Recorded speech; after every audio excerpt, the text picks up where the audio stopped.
தாப்பால் போட்டுட்டான். தாப்பால் போட்டுட்டு என் கையை பிடிச்சிட்டு, இது என்ன நோக்கம்னா an attempt to rape and murder, இதுதான் அவனோட நோக்கமே. உட்காரு, நான் பேசணும், உனக்கு எனக்கும் இன்னைக்கு முடிச்சிட வேண்டியதா, எல்லாத்தையும் உன் மேல இருக்கிறத எல்லாம் முடிச்சிட்டு இன்னைக்கு ஒரேடியா முடிச்சிட வேண்டியதா அப்படின்னு சொல்லிட்டு ரிசார்ட் ஒண்ணு நடத்திட்டு இருக்கோம். நானும் என் கணவரும் சேர்ந்துதான் அதை பார்த்துட்டு இருக்கோம். என் கணவர் என்னாச்சுன்னா, சனிக்கிழமை அவங்க வந்து சென்னைக்கு பர்சனல் விஷயமா சென்னை கிளம்பி போயிட்டாங்க. சென்னை கிளம்பி போன உடனே சனி ஞாயிறு திங்கக்கிழமை இரவு கரெக்டா ஒரு 10 மணி இருக்கும். நான் மட்டும்தான் தனியா வீட்டுல இருக்கேன்.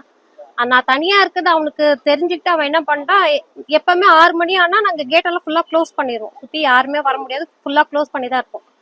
10 இருக்கும். நான் கீழே வீட்டுக்கு வந்து உள்ள போயாச்சு. உள்ள போயிட்டு தாப்பால் போட்டுட்டு என்ன பண்ணிட்டேன், சரி எல்லாம் எப்பவுமே நம்ம ட்ரெஸ் மாத்திட்டு பாத்ரூம் போனோம். பாத்ரூம் உள்ள தண்ணி வரல.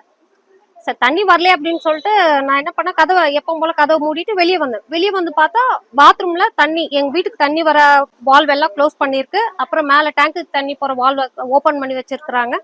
திருப்பி நான் டேங்குக்கு தண்ணி ஏத்திட்டு ஒரு 2 நிமிஷத்துல நிறைஞ்சு தண்ணி ஏத்திட்டு வீட்டு உள்ள வந்து கதவு திறக்கிறேன். இவன் என்ன பண்ணிருக்கான், ஏற்கனவே இவன் முன்னாடியே வந்து எங்க வீட்டுக்கு எழுத்தாப்புல 4 அந்த டீக் மரம் இருக்குது, தேக்கு மரம், அதுக்கு பின்னாடி ஒளிஞ்சிட்டு இருந்தாங்க. அந்த இருட்டுல தெரியல யார் வராங்க போறாங்கன்னு தெரியல. அந்த இருட்டுல அவன் ஒளிஞ்சிட்டு இருந்தவன் நான் கதவு திறந்து உள்ள வரும் ஓடி வந்து உள்ள தாப்பால் போட்டுட்டான். தாப்பால் போட்டுட்டு என் கையை பிடிச்சிட்டு, இது என்ன நோக்கம்னா an attempt to rape and murder, இதுதான் அவனோட நோக்கமே. வீட்டுல வந்து கதவு திறக்கவே இல்லை. கதவு உள்ள ஃபுல்லா தாப்பால் போட்டு நீ கையை பிடிச்சிட்டு உட்காந்துட்டு, நீ உட்காரு, நான் பேசணும், உனக்கு எனக்கும் இன்னைக்கு முடிச்சிட வேண்டியதா, எல்லாத்தையும் உன் மேல இருக்கிறத எல்லாம் முடிச்சிட்டு இன்னைக்கு ஒரேடியா முடிச்சிட வேண்டியதா அப்படின்னு சொல்லிட்டு விடவே இல்லை, கையை விடவே இல்லை. நான் அவன் காலில் விழுந்து அலறேன்.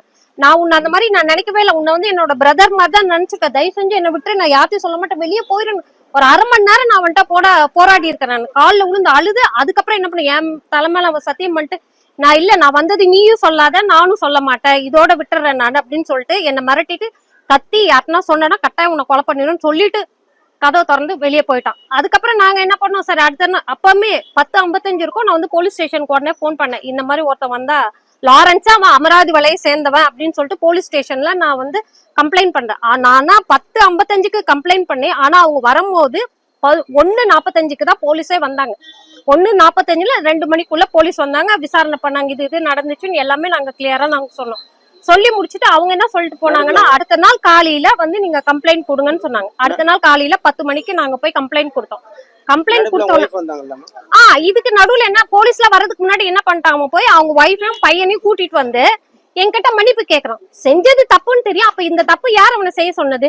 நான் தெரியாம செஞ்சேன். எப்படிங்க தெரியாம செய்ய முடியும்? ஒரு வீட்டுல யாருமே இல்ல, கேட்டெல்லாம் பூட்டி இருக்குது, கள்ளத்தனமா உள்ள வந்து கதவை தாப்பால் போட்டிருக்கிறது, உன்னோட நோக்கம் என்ன? சரின்னு சொல்லிட்டு அடுத்த நாள் காலையில நான் போய் போலீஸ் ஸ்டேஷன்ல கம்ப்ளைண்ட் பண்ணோம். எல்லாம் கொடுத்துருக்கோம், நாங்க எல்லா கம்ப்ளைண்ட் கொடுத்துருக்கோம். இதோ புடிச்சிடறோம் ஆளுன்னு சொன்னாங்க. இது வரைக்கும் செவ்வாய்க்கிழமை காலையில 10 மணிக்கு கம்ப்ளைண்ட் பண்ணு, இது வரைக்கும் 5 கிராமம் போலீஸ் ஸ்டேஷன்ல நாங்க போய் கம்ப்ளைண்ட் பண்ணோம். இது வரைக்கும் பிடிக்கவும் இல்லை. தேடிட்டே இருக்கோன்றாங்க, இது வரைக்கும் பிடிக்கவே இல்லை. நாங்களும் எங்களால முடிஞ்ச ஸ்டெப்ஸ் எல்லாம் எடுத்துட்டு தான் இருக்கோம். ஆனா இது வரைக்கும் அவங்க பிடிக்கவே கிடையாது.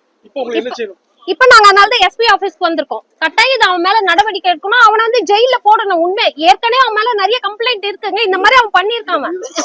என்னோட உயிருக்கும் உடமைக்கும் பாதுகாப்பு கிடையாது. அதனாலதான் நான் இப்ப வந்து எஸ்பி ஆபீஸ்க்கு வந்திருக்கேன். கட்டாயம் அவனை புடிச்சே ஆகணும், அவனுக்கு கட்டாயம் தண்டனை கொடுத்தே ஆகணும். இது வரைக்கும் எடுக்கலையே, அதனாலதான் நாங்க எஸ்பி ஆபீஸ்க்கு வந்திருக்கோம். அதான் நடவடிக்கை எடுக்காம குற்றவாளியை தப்பிக்க விட்டுட்டு வேடிக்கை பார்த்துட்டு இருக்காங்க. அப்ப எங்களுக்கு என்ன பாதுகாப்பு இருக்கு? பிளே ஸ்டோர் மற்றும் ஆப் ஸ்டோரில் இருந்து பாலிமர் செயலியை QR கோடு மூலம் பதிவிறக்கம் செய்யுங்கள். செய்திகளை உடனுக்குடன் பெறுங்கள்.